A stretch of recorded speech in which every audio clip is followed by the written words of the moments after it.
So we're in this series called Game Changers, and we're looking at game-changing statements of Jesus.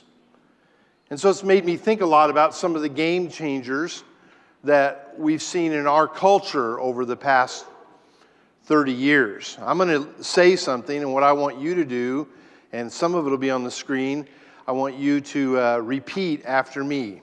Okay? First of all, internet. You got to be involved here. Internet. Okay, cell phones, personal computers. Now, something that is not on the screen for you that should be on the screen are cell phones that are personal computers, right? I mean, we just bought new phones and 128 gigabytes, all in a little thing like this, and it can do almost anything we want it to do. Of course, I am so challenged with this that as long as I can push the buttons on the keyboard and get a phone number, I'm happy, okay? But that's a game changer. Another game changer in our culture was 9/11. Okay, now see, I go off on a rabbit trail and you guys get kind of droopy here. So 9/11, that was a big game changer. How about Facebook? Yeah, definitely. Uber. How many of you have ever done an Uber? Okay. Some of you have. I never have. Scares me to death. I mean, there's just no way. I'd walk before I'd ever do that. But we have our oldest daughter travels a lot for her work, and she'll all just get an Uber. And I know of a friend of mine who could not get into Oklahoma City, could only get into Dallas, and it was bad weather and everything. So he took an Uber from Dallas to Oklahoma City.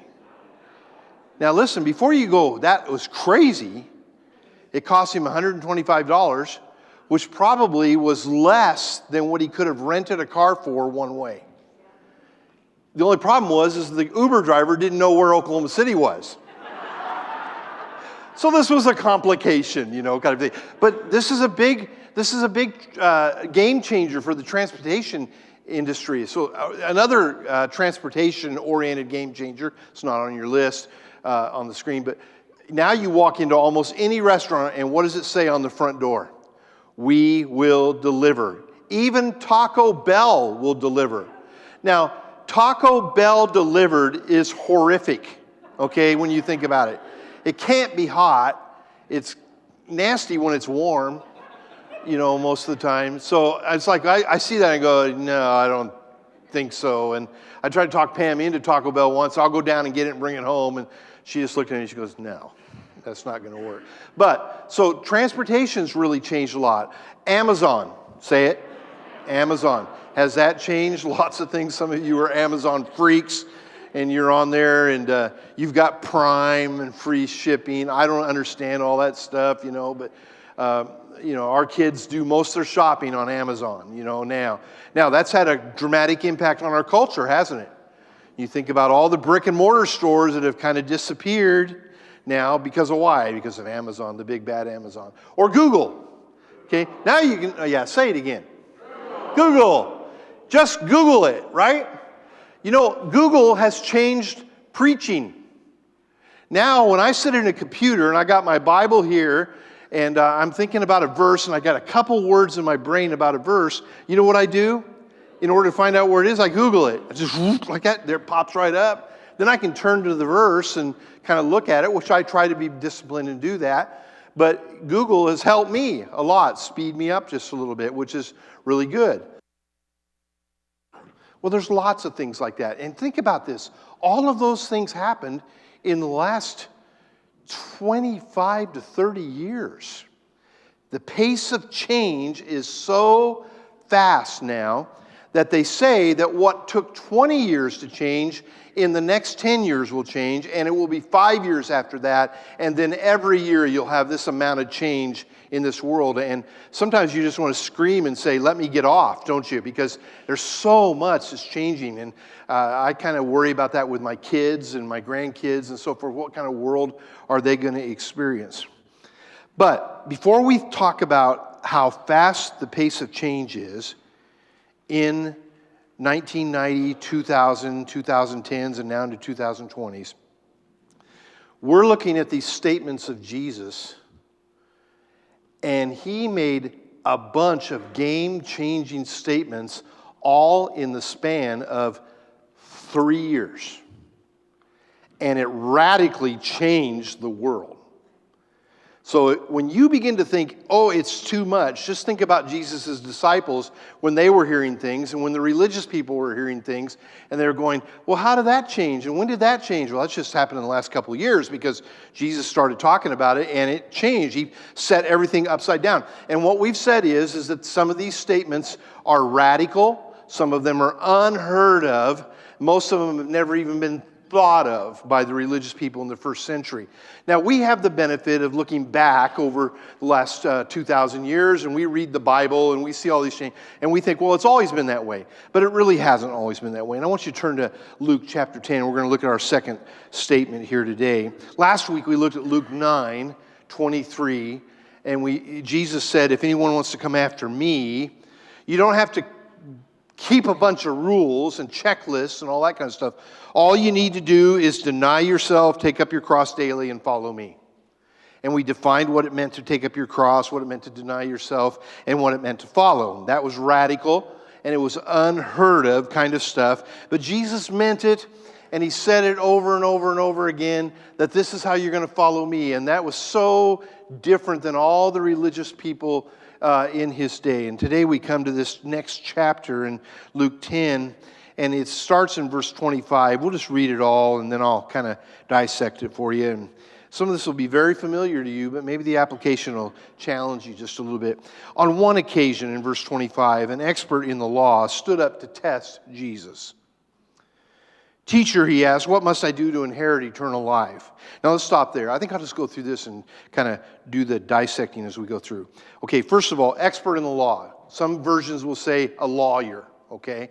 It was a lawyer. It was somebody who had been trained in the law and knew the law inside out. Not the law of traffic and all that stuff, but the law of God, okay? And so this guy comes to Jesus, and it says there that he stood up. Now, don't miss this when it says that he stood up, that he was showing respect to Jesus.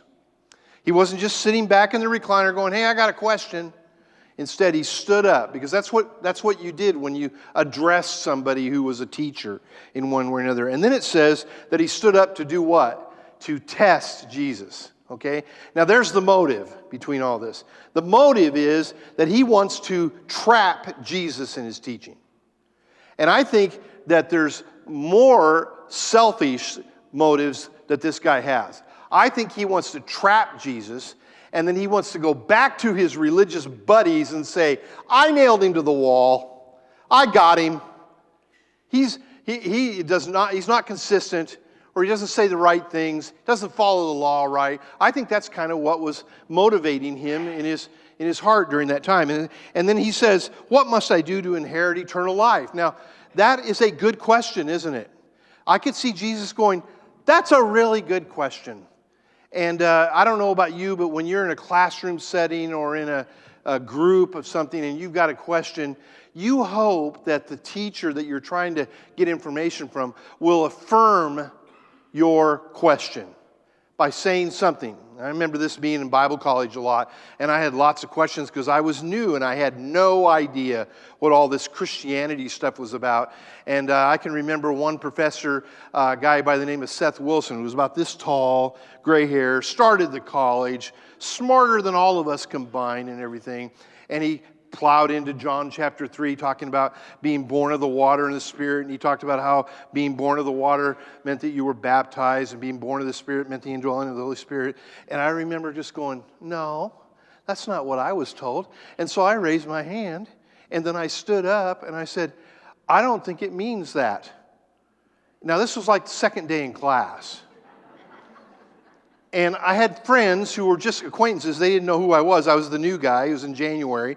I was the new guy. And they're going, sit down. Sit down. Don't ask the question. And so I stood there and said, I think it means something different. I told him what I thought it meant. And then he proceeded for the rest of the semester to tell me what it meant. And it was a love-hate relationship between us. But, I stood up. And we were talking about salvation kind of things. And it's good to have questions about salvation. If you've got questions about salvation, that's a good thing. You're thinking on the right track here a little bit. And this guy's going, what must I do to inherit eternal life? Now, it was a test and it was a trap, but Jesus kind of seizes it and he says, well, what's written in the law? Most of the time when somebody asks Jesus a question, how did Jesus answer it? With a question. I read somebody this week that said only 3 times in all of his ministry did he just flat out answer the question. He either told a story or asked a question back. Doesn't that drive you nuts? I mean, can you remember as a kid when your mom would do that and you'd ask, can I go there? Well, why do you want to go there? Can you just tell me that I can go there? Well, why do you want to go there? And who are you going to go with? And all this. And he's like, man, it's just as dizzying, all the questions that you get. So much so that I think my mom did it a lot of times in order to confuse me so that I forgot what I asked for in the first place. But that wasn't Jesus. Jesus says there, what's written in the law? And then he kind of gets personal with him and he says, how do you read it?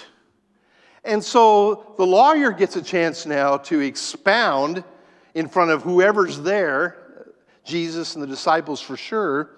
Well, love the Lord your God with all your heart and with all your soul and with all your strength and with all your mind, and love your neighbor as yourself. He could quote that just like that. It comes right out of the book of Deuteronomy, out of the law. Everybody knew that. That was 101 religion 2,000 years, or thousands of years before, and then 2,000 years ago. And Jesus in verse 28 says, you have answered correctly. Do this and you will live. So that should have been the end of the conversation, right? You got it right. Love God and love others. But you kind of see the motive here of this guy coming in here. And he goes, but wanting to justify himself, he asked Jesus, who's my neighbor? And you say, love God and love neighbor. Maybe we ought to define the word neighbor. And Jesus is so sharp here. Because he doesn't just, I would just give him an answer and say, boom, gotcha. But he doesn't do that. He tells a story.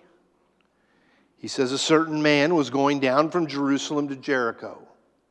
Now, when you hear the words going down from Jerusalem to Jericho, it's about a 17-mile journey, narrow road, a really treacherous area of the Middle East in that day. But when he's going down, it doesn't mean that he was going south. It means he was going from high elevation to lower elevation, which is what was happening here. Jerusalem was higher, Jericho was lower.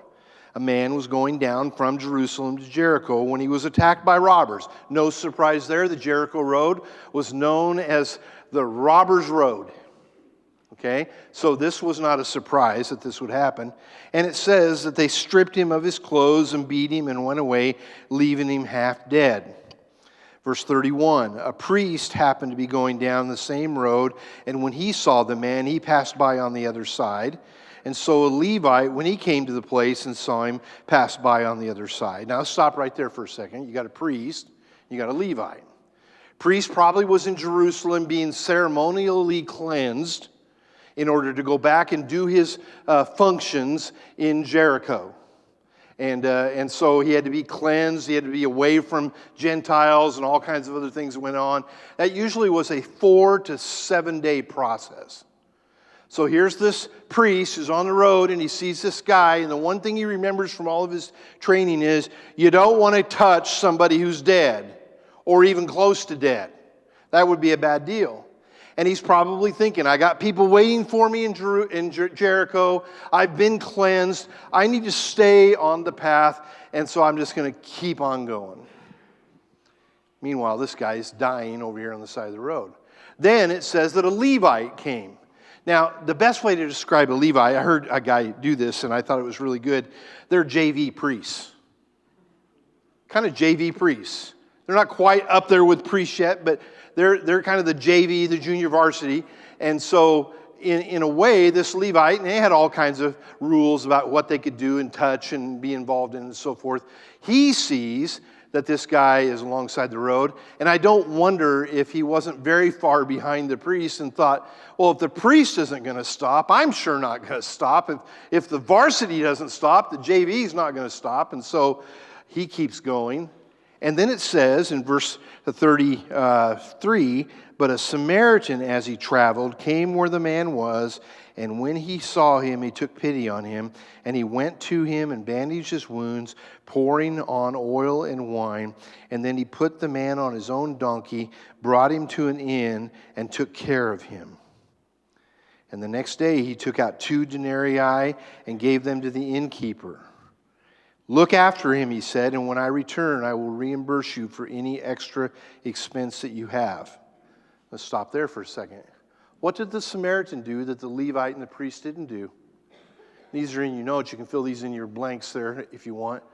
The first thing was he saw them. He used his eyes, didn't he? He opened his eyes. Have you ever gone by somebody who was really had a deep need or had some kind of thing that was really going on in their life, and you may have seen it, but it never really registered with you? Sometimes I've done that. Oh, I didn't know that was what was going on. This guy saw enough with not just his eyes, but with his mind to know there was a need here. And, let's be honest, and I think most of us, I'll have you raise your hand on this. How many times have you ever gone by somebody when they had a need and turned the other way so that you didn't see them and hoped that nobody would notice that you went by? Okay, we need a sermon on lying. I can see. Truth-telling. I've done that.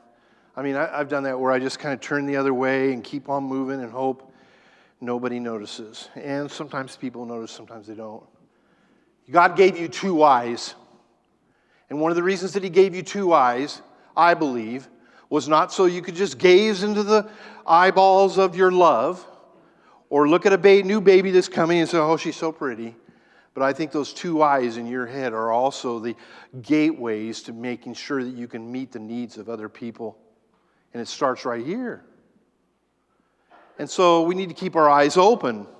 We need to know what we're doing there. It also says that he opened his heart. He saw that the man was in real trouble and he felt his pain. And that was the difference between the priest and the Levite. Even if their reasons were good to keep going, the real issue here was that the Samaritan had compassion. Compassion. And then he opened his hands, didn't he? It says that he took him and he bandaged him and he relieved his suffering by pouring oil and wine on him. And then he went even a step further. He picked him up and he put him on the donkey and headed toward Jericho. If he's on the donkey, the one who's been stripped and beaten and is badly injured, then what about the Samaritan? What did he ride down the road? He didn't. He walked. He walked. And so he used his hands, and in a way what he was doing was saying, I'm going to take care of you no matter what it costs me. And sometimes that's a real struggle for us. And then it says he opened his purse or his checkbook. And this is kind of an interesting little thought when you think about it. He took out 2 denarii and gave it to the innkeeper. And he said, look after him, and when I return, I will reimburse you for any extra expense you may have. You know what he was doing there, don't you? He was opening a line of credit with the innkeeper. He was saying, you do whatever you need to do to take care of this guy. I got to be someplace, but I will be back, and whatever it costs you, I'll take care of it. I'm going to take care of it. And then he opened his schedule. He opened his schedule. There's no doubt that the Samaritan had slowed down and his plans to travel that day to help this guy, and it was inconvenient, and there was probably more things he could have been doing, but somehow all of that got kind of pushed off the side so that he could take care of this guy who was really suffering. Now, what makes this story really interesting is that it was a priest, and it was a Levite, and then it was a Samaritan. Samaritans were bitter enemies of Jewish people. They were half-breeds. They were overtaken and they were intermarried with people who were not Jews. They had their own land, they had their own religion, and they had their own areas to worship. You ever want to study more of that, you can go back to John chapter 4 and look at the Samaritan woman. And so this guy was different than the other two, for sure. And it would seem like that if there was ever anybody who had a reasonable excuse to keep on moving, it would have been the Samaritan. But he didn't at all.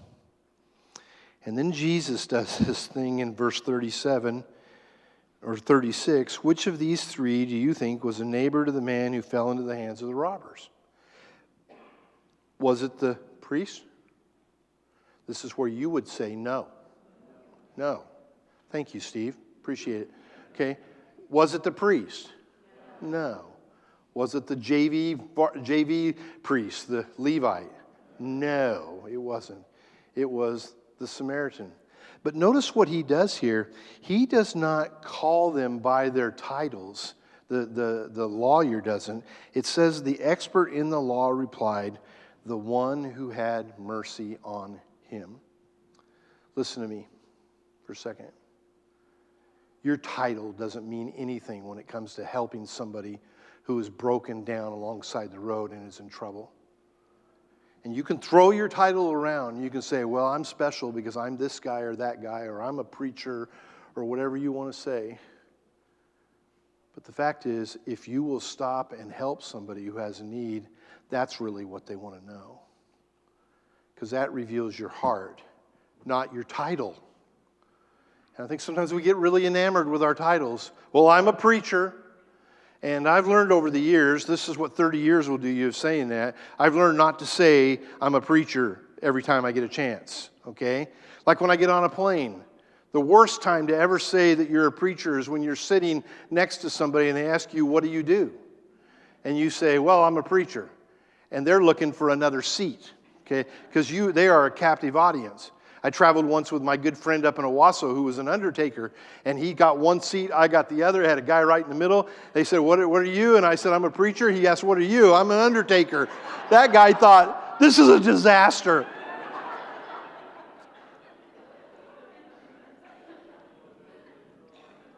And it was. We had a lot of fun with him, for sure. But you know, titles don't mean that much in the heat of the moment, do they? And so when he says there, the one who had mercy on him, if it had been the priest, I think he would have said, the one who had mercy on him. I think if it had been the Levite, he would have said, the one who had mercy on him. It was the Samaritan, but he didn't say the Samaritan. He just said, the one who had mercy on him. And I think, man, how powerful is that? Why is that a game-changing statement that Jesus is making here? Well, here's one reason. Religious people in that day limited their mercy to people who believed like them, acted like them, and agreed with them. That was the only time you showed mercy to anybody in the religion of that day. You had a litmus test. Well, do they look like us? Do they believe like us? And do they act like us? Then we'll help them. And yet, what does Jesus lay out? Anyone who has a need. Not check, check, check, but if you got a need and you can meet it, meet it. Help them. You are supposed to notice those who have help without regard to race, religion, or any other dividing line that you have put out there. That's the heart of God. And that should be the heart of us as well. Secondly, helping someone is often derailed by two things, a lack of time and a lack of resources. You know what we call that? We call that margin. Most of us live so close to the edge financially and in time that if somebody needs something, we don't have anything to help them with. And I would say to you that are younger here and you that are just kind of establishing your life right now that you really begin to think about creating margin so that you can help somebody when they have a need. So that you don't have to walk away going, I don't have that. I don't have money for that. You know, if you took $10 a week out of your paycheck and just put it away someplace, that's $520 a year. And my bet is that most of the time you wouldn't spend all $520 in a year to help somebody. It might grow even beyond that. But wouldn't it be cool if all of us had such margin in our life that we could say, when there's a need, we'll help it. Now, I know a lot of you do, and we see that. We see that in step offerings, and we see that in other opportunities that just come up really quick. And you say, what are we going to do? Well, let's just let the people know, and they'll help. And so a lot of you do have margin, but I want to say to those of you that don't, you ought to set that as a goal to create margin financially so that you can help people. And that's the easy part. The hard part is creating margin in your schedule. Because all of us are booked up. And I look at my schedule sometimes and I think, how did I get here? And why did I schedule meetings 4 nights in a row, back to back to back to back, and sometimes 2 meetings a night with people? And then I'm wasted at the end of the week and tired and burned out. How do I do that? Well, one of the things that I've tried to learn and tried to implement in my life is learning how to say the word no or I can't. Now, when you're a young preacher coming up, you never want to say no. You want to say yes. You know why? You want people to pat you on the back and say, he was always there when I needed him every single time. And you know what? That's a recipe for disaster for anybody, not just preachers. You see, sometimes you can create margin by letting somebody else in on the good feeling of helping somebody else, right? Sometimes you can delegate. Sometimes you just have to say no because maybe their request is not at a level where you really can get involved in that at this point. And maybe somebody else can. I really think this is something that we've got to really fight against as Americans, especially Midwestern Americans, because we just fill our schedules up. I'm not picking on anybody here, okay? I've been there. I'm the worst at margin. One of the things that we tried to do with our kids, though, that I think is really important, and we weren't always successful at it, but we tried to be, was you can only play one sport a season. One sport. You see, I see families that, and not necessarily here, but in other contexts that I've been in, where they got kids that are playing soccer and baseball, and they've got daughters that are doing dance and tumbling and other things, and they're involved in 3 or 4 things, and guess what? They're out every single night of the week. They don't have time even on Sundays because so much of our world now travels on Sundays to go to contests, baseball, basketball, whatever it is, and the next thing you know, you have no margin. And so a couple comes to me, and maybe I've observed some of this, and they say, we're really having trouble in our home, our kids don't respect us, and frankly, we don't even know if we like each other anymore. I don't know if we want to stay married or not. You know what I do? I say, write down all the stuff you're doing right now. And they write it all down. I say, who could survive that schedule, really? When do you have time to work on your marriage? When do you have time to really spend time with your kids and actually talk to them, rather than just send them out on the field and then criticize them on the way back for how they struck out 4 times? And I know that happens. And a lot of it is because there's not much margin, and you'll never get a pat on the back for having margin in your life. And I want to encourage you that maybe one of the best ways that you can serve God is to clear out some space in your schedule and create some space in your finances so that when somebody comes along that has a real need, you can say, I can get involved in that and I can help them right now, just like the Samaritan did. Margin's so important, and yet that is not a good word in our culture. How you doing, Charlie? Oh, I'm busier than ever. And everybody slaps you on the back and says, well, way to go. That's what you're supposed to be, busy. Now people ask me, how am I doing? And I say, well, I'm doing what I'm told. Okay? I try to do what I'm told. And if I can get that right, then I can have time for extra stuff along the way.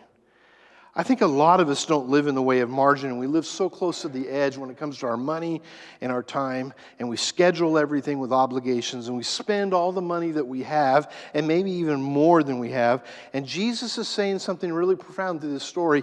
He's saying, have enough margin in your life that you can actually help somebody who is beaten, stripped, and left for dead alongside the road. And I think that's really good to do. If you chew up the margin in these areas like time and money, then you know what you end up doing? You just end up walking by. Just walking by. And maybe you kind of turn your back to that guy on the side of the road because you don't want him to see your face and you don't want to see his, but the picture's still in there. And you think that was a missed opportunity, a real missed opportunity. One of the things that I love about our church here, Cherokee Hills, is that it seems like we've got a lot of people who have enough margin in their life that they can do something to help others. 3 years ago, I think probably about this time of the year, the elders of our church began to talk about how could we reinvigorate and revitalize what this church is about. And out of that conversation came what you all know as the war zone. And I wasn't here for that. I came in at the half-year mark of that, but I heard about it, and I thought, man, what a great idea. Things were not so good in this church back then. Things were pretty bumpy. There was a lot of ups and downs and knocking into walls and all kinds of stuff. It was just a struggle right then. And if church is 50, 60 years old, you're going to have some of this, aren't you? Everywhere I've ever been. I've never known where there isn't a church that doesn't have that valley. And 3 years ago, it was a valley. And so the elders came to you as a church and said, how about if we get involved in this? And how about if we challenge our people to serve the community in order for them to love the community, but also to love the body here, the family? And it really wasn't so much serve outside as it was, how about if we just get people involved in some things? It was really it was genius in a lot of ways, I think, as I've evaluated it back and forth. It would take some money and it would take some time. And so there was a goal set out to raise $75,000 over 18 months. I guess it was probably pretty close to what it was. And over that time, you gave over and above now what you would normally give. You gave $60,000+ to that. And there were like 18 teams who all did different kinds of things in the community and in the church. And what it did was it got our eyes off of ourselves and put our eyes on other people, whether it be in the church or outside the church.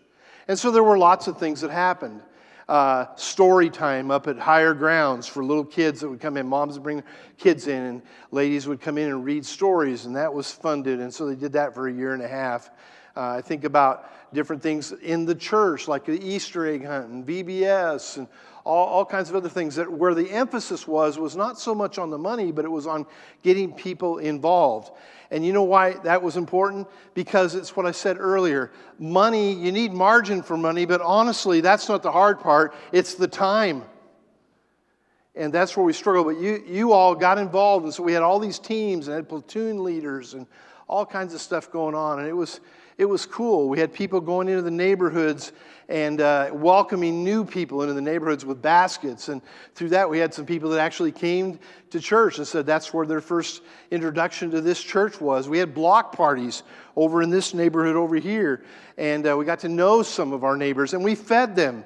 And I'm sure they were like, oh, that is really strange. I wonder what they want. We don't want anything. We just want to get to know our neighbors. And so we did that. And there were all kinds of other stuff. I've got some of them written in here. Wednesdays at Rollingwood. We had a team of ladies that went to Rollingwood School every Wednesday and helped teachers and helped the administration in there and all kinds of stuff. And so when you look right over there and you see all those presents, those are for teachers at Rollingwood that we're giving them to tell them we're appreciating them. And by the way, that team has grown some, and it is still happening every Wednesday for the 3rd year in a row. Isn't that awesome? And you know what? I was in a meeting with a bunch of preachers 2 weeks ago, and we were talking about the different things we're doing in the community, and I was naming off a couple things. I had forgotten about the Rollingwood, and it was another preacher in this area who said, wait a minute, Charlie, you forgot about what you guys are doing on Wednesday with the school. I was like, yeah, I did. And I thought, well, that's cool, that other people see that we're investing in our community and doing that. Think about Breakfast with Santa, and think about PCO football team having the football team come before every game right over here. And many of you were involved in that. Chris, you were involved in that. And David and many of you were involved in that. And feeding that football team. The 60, 70 players that come in. And what we noticed is that probably was the best meal those boys got every week. And when we had food left over, they would kind of hang around and hope one of us would say, why don't you take some of this food home to your kids? And I'll never forget the picture of this big, strong, burly football player walking out with like 6 boxes full of food. And he said, this is for my family. We don't have anything to eat. That is what the church does. That's who the church is. You heard it earlier. We love God, but we love people. We've got to constantly be reinventing ourselves so that we are engaged with people where we want nothing in return for them. We just hope they'll give us a chance at some point to say, it's because of Jesus. That's what it means to be a good Samaritan. And when this religious dude was coming along and saying, I'm going to trap Jesus and say, how do I inherit eternal life? And he's got the checklist. All the stuff, 1, 2, 3, 4, and 5. And Jesus says, well, what's your law say? Love God and love people. And Jesus says, you're on track. This is great. And then he says, well, who's my neighbor? If I got to love my neighbor as I love myself. And he wants to get into this whole religious talk about who neighbors are. And what does Jesus say? Jesus says, your neighbor is anybody that you come in contact with who has a need. And you don't need to ask them out of the gate before you help them, where do you go to church? What do you believe? Why are you not dressed like I'm dressed? Do you have a job? All these kinds of things. You can cover all that later as you build a relationship with them. Just have enough margin in your life to love your neighbor. Now, that's a high calling, isn't it? For all of us. The kids' youth group's going to pass out a flyer right now. Why don't you guys go on ahead? And I did this on purpose at the end of the sermon because I didn't want you to read it while I was preaching, because that's rude. But I've had it happen before, and it'll probably happen again. But this is a kind of a summary of the War Zone effort. Here's the amazing thing about War Zone. 2 things. One was the money. You gave over the last 2.5 years, ending last week, because we still have people giving to War Zone, even though we're not really collecting for it, over $110,000. Now, that was during the same time that our budget grew by 25%. Okay, and you've met budget, you've done that really great, but you're so generous. And God is so good. And many of you have lots of margin, and if you don't have any margin, then what I want to say to you is you're missing out on a blessing. You're missing out on a blessing. And not only was it about the money, but it also was about the involvement and the health of the church. And when this church, as it is true for any church that exists on this earth, when the church stops looking at themselves and start looking at other people and loving other people, whether it's in the church or outside the church, that's when health comes. And that's what's happened. And we are a much healthier church than we were 2.5 years ago. And we will be even healthier as time goes on. So I encourage you to think seriously about this idea of margin in your life, because that really was what gave that Samaritan the ability to be the star of this story, even though that wasn't his goal, but to be the one who could meet the need of the person who was hurting. Proverbs 3:27. Look here, put it down for a second. You can read it later. I know. I really wrestled all week about when was I going to give this to you. Okay. Proverbs 3:27 says this, do not withhold good from your neighbor when it's in your power to act. That is a great verse. That's a command from Scripture. And when you tie that together with the game-changing statement of Jesus in Luke 10, here's what you get. You get people who are hurting that will be helped by those who've been helped. People who are lonely and forgotten will be connected to people who are connected to Jesus. People who struggle to make ends meet in their lives will have resources made available to them to help them in their time of need. People who are victims of injustice and disregard will find an army of people who are revolutionary-minded enough to love God and to love others first. People who are searching for spiritual meaning and purpose will find a relationship with God through the people of whom God has already rescued and saved. And that's us. And people who have given up on church will find that there are pockets of people in churches like ours who only want what is good for them and not just what they can get from them. And that is us. You see, our state and our city and even our neighborhood is full of people who need a hand to lift them up. I met with a group of pastors last week. First time really to spend any time with this group. And you know what it was all about? It was all about the revitalization in downtown Oklahoma City and how the poor and the homeless are being pushed to northwest Oklahoma City. And every pastor of every church said in the last year and a half, their needs for benevolence have gone through the roof as people have come, just like ours. Because there are people that are hurting. They're trying to find a place to go.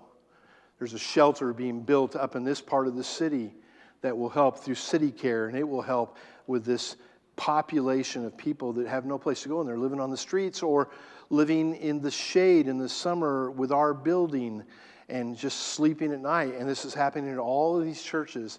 And what I loved about it was just this group of churches coming together and saying, what can we do? If you drive down MacArthur, and I'm late here, but yeah, that's okay. Put that away. Okay. You drive down MacArthur, drive down MacArthur and look at Spring, the Baptist church about 2/3 of the way toward the freeway on the right. Nice building, Spring Creek. This week, they did something I thought was really interesting. They built this box, and they put it on their sidewalk away from their building a little bit. And you know what it is? It's full of food. And people can come anytime, and it basically says, take all you want, anytime. Now, they've got pantries, and we've got pantries and all that, but I just thought, how cool is it that this church is trying to do something to meet that need when people are hungry? You know, when people are hungry, they're hungry. And yes, our pantry does awesome with Tuesdays and twice a month, and other churches do fill in the gaps, and we've got people know where to go. They know how to do this, but sometimes you got an emergency. And that box just sits there and says, we're here for you. And I think that's what the church should be doing. Now, I'm not afraid to use another church as an example of what the church universal is doing, because there are things that we do, and we have them line up here on Tuesdays, and they come, and we've got procedures and all that stuff. We give away food constantly, and some of you give to the food pantry hundreds and hundreds and hundreds of dollars worth, and ladies and men as well serve in that and meet the need of that. Listen, we have a coming tsunami of needs in northwest Oklahoma City, because these people are being literally shoved out of the downtown because it's all being revitalized. And so people are recognizing that. You know what this world needs more of? They need more Good Samaritans who don't care what you look like, what you believe, or what you smell like, or anything else. They just meet a need. And we've got that kind of church. And we're going to be leveraging that in our church as well. But you can do it on an individual basis too. Be the men and be the women who would not walk by because you don't have enough time or enough money, but you'll stop and say, I'm going to help. I'm going to take the risk. and get involved a little bit.